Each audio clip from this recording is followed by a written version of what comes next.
नमस्कार, जूही तोमर और आप देख रहे हैं न्यूज नगेट्स विद जूही। अपने भक्तों की परेशानी को दूर करने के लिए एक आवाज से बारिश रोकने वाला, कुएं में गिरी हुई लड़की को बचाने के लिए उसे हवा में उठाकर बाहर लाना, तेल के बदले पानी डालकर दिए जलाना संभव है क्या? ऐसे कई चमत्कार साईं बाबा ने अपने जीवन काल में किए हैं और आज इतने चमत्कार करने वाले व्यक्ति या भगवान पर इतने सवाल क्यों उठाए जा रहे हैं? इससे पहले हम उन सवालों की तरफ बढ़े, हम सभी को एक छोटी सी बात समझनी होगी। हमारे भारत देश में हर इंसान की जिंदगी को रिलीजन मतलब एक और पर्पस देने का काम करता है। अब उस सवाल पर वापस आएं और उसे साफ शब्दों में कहने की कोशिश करें, तो क्या साईं बाबा हिंदू हैं या मुस्लिम?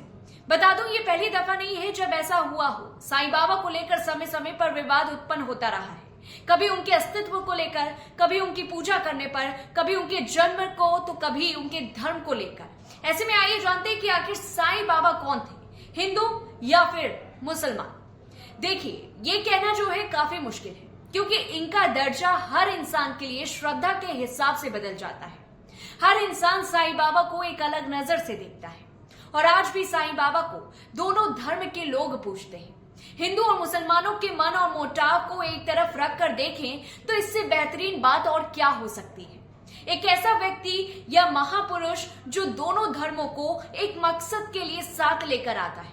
भगवान के लिए प्रेम और चिंतन हमारी दोनों धर्म को अलग करने की आदत आखिर इतनी आसानी से तो बदली नहीं जा सकती।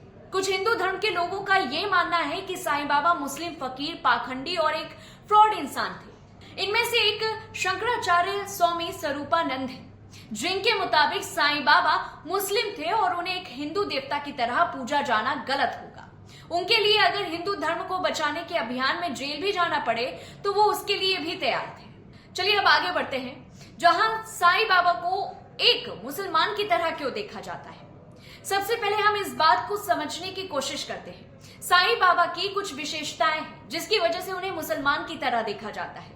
उनमें से एक उनका मुस्लिम टोपी और सूफी कपड़ा पहनना, और यही नहीं, उन्होंने अपनी ज्यादातर जिंदगी एक खाली मस्जिद में काटी है। आखिर साईं ने क्यों एक बस्ती की शांति भरी जिंदगी छोड़कर मस्जिद में रहने का फैसला किया? इस बात का जवाब सिर्फ वही जानते हैं। साईं बाबा किस धर्म के हैं, इस बात का पता तो काफी आसानी से लगाया जा सकता है।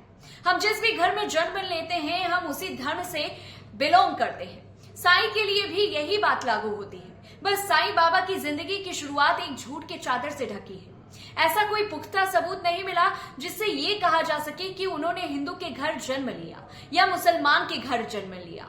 उनकी लिखी हुई एक किताब सबका मालिक एक इस्लाम और सूफी धर्म को अपनाता है। साईं के अल्लाह शब्द, भगवान या किसी और शब्द को छोड़कर इस्तेमाल करना उन्हें हिंदू से ज्यादा मुसलमान की तरह दिखाता है।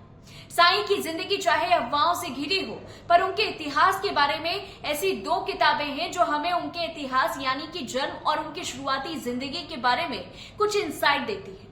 बता दें कि ऐसी दो ही किताबें लिखी गई हैं जिन पर बाकियों के मुकाबले यकीन किया जा सकता है। और अब हम जो आपको बताने जा रहे हैं, शायद आप वो बातों को सुनकर इतने हैरान ना हो। ये दोनों किताबें हिंदू धर्म को मानने वालों ने लिखी है। इन किताबों का नाम है श्री साईं सत्य चरित्र, जो कि हेमा पंत ने लिखी है। दूसरी किताब है लाइफ ऑफ साईं बाबा, जो कि श्री नरसिम्हा ने लिखी है। इस किताब के मुताबिक साईं ने अपने करीबी भक्त को बताया था कि उन्होंने पथरी महाराष्ट्र में एक हिंदू ब्राह्मण परिवार में जन्म लिया था। जैसे ही वो 5 साल के हुए, उनके माता पिता ने साईं को एक मुस्लिम फकीर को सौंप दिया। साईं जब 9 या 10 साल के थे तब उस फकीर की मृत्यु हो गई। फकीर के देहांत के बाद साईं को गोपाल राव देशमुख ने पाला। गोपाल राव तिरुपति वेंकटेश के बहुत बड़े भक्त थे और साईं के सोच और विचार को इस बात ने काफी ज्यादा इन्फ्लुएंस किया। अब वापस उस सवाल पर आ जाएं जहां से हमने ये वीडियो शुरू की थी। तो अब हमारे सामने जितने भी फैक्ट्स आए उसको हम सिक्के के दो पहलू की तरह देखेंगे और परखेंगे। चलिए अब वापस उस सवाल पर आ जाए जहां से हमने ये वीडियो शुरू की थी। तो अब हमारे सामने जितने भी फैक्ट्स आए उसको हम सिक्के के दो पहलू की तरह देखेंगे और परखेंगे। सबसे पहले अगर हम जितनी भी बातें इन किताबों में लिखी गई है उनको सच मानकर परखते हैं तो साईं उस हिसाब से तो हिंदू हैं। भले ही उनकी परवरिश मुस्लिम कल्चर के मुताबिक हुई हो, पर ये बात को हम भूल नहीं सकते कि साईं का जन्म हिंदू परिवार में हुआ था। उनकी परवरिश से हम एक बार के लिए तो ये बात समझ सकते हैं कि आखिर साईं ने क्यों हिंदू और मुस्लिम धर्म को अपनाया हो। शायद इसी वजह से उन्होंने उस खाली मस्जिद का नाम द्वारका माई रखा हो। इससे लोगों के दिमाग में बसी एक बड़ी कंफ्यूजन मिट जाती है। और यही नहीं, ऐसा कई बार देखा गया है कि जब साईं ने हिंदू धर्म के बारे में काफी बातें की हैं, साईं बाबा को भगवान का अवतार भी कई लोगों ने माना, जो एक साधु संत की जिंदगी जीकर लोगों के दुख और दर्द उनसे छीन लेते थे। किताब में लिखी गई और उनके हिंदू धर्म के प्रति जो प्यार था, उसके मुताबिक साईं को हिंदू माना जा सकता है। अब अगर दूसरे पहलू से देखें तो इन किताबों के अलावा और कोई फैक्ट्स है ही नहीं जो इस बात को साबित कर सके। किताब में लिखी हुई हर बातें सच भी नहीं होती। साईं का व्यवहार, उनके रहन सहन मुस्लिम कल्चर को भी दर्शाता है। अगर किताबों में लिखी गई बातों को हम एक तरफ रख दें तो शुरुआत से लेकर अब तक साईं के बारे में की गई बातें, उसके मुताबिक साईं बाबा मुस्लिम थे। ऐसे भी कई लोग हैं जो मुस्लिम होने के बाद भी हिंदू धर्म को काफी मान देते हैं। हो सकता है साईं भी उन्हीं में से एक हो। किसी और धर्म के होने का ये मतलब नहीं है कि आप दूसरों के धर्म को अपने से नीचे रखें। बिना इन किताबों के हम साईं बाबा को हिंदू या मुस्लिम मान सकते हैं। और अंत में ये हमारी श्रद्धा के ऊपर डिपेंड करता है कि हम साईं बाबा को कैसे देखते हैं। साईं बाबा अपने पहनावे, जिंदगी, टीचिंग और विभिन्न फॉलोवर्स से हमें भारत के डाइवर्स कल्चर को रिप्रेजेंट करते हैं।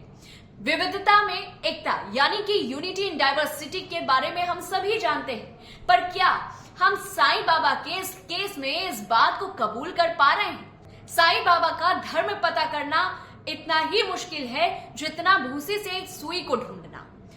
आपको मेरी इस रिपोर्ट को लेकर के क्या कुछ लगा, मुझे कमेंट बॉक्स में बताइए। और तब तक के लिए देखिए न्यूज नगेट्स विद जूही और जल्दी से इसे सब्सक्राइब कर लीजिए। बहुत सारी खबरें और बहुत सारे मुद्दों पर भी हम बातचीत करेंगे।